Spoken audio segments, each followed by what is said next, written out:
Find x and y. So 4x plus 3i is equal to 12 minus 15yi. So ganito lang yan. I-combine lang natin yung real part at ang imaginary part. Yung real part natin is yung 4x and 12. So dito yan sila. 4x equals 12. Sa other side naman, yung mga imaginary part, 3i equals negative 15yi. So bring down lang yan. So ang x natin ay 3.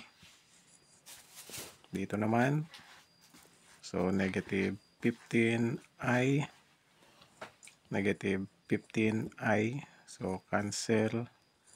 Ngayon dito yung y.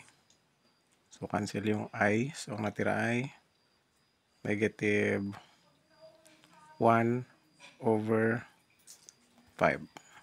So diniretso na natin ang pag-lowest term sa 3 over negative 15.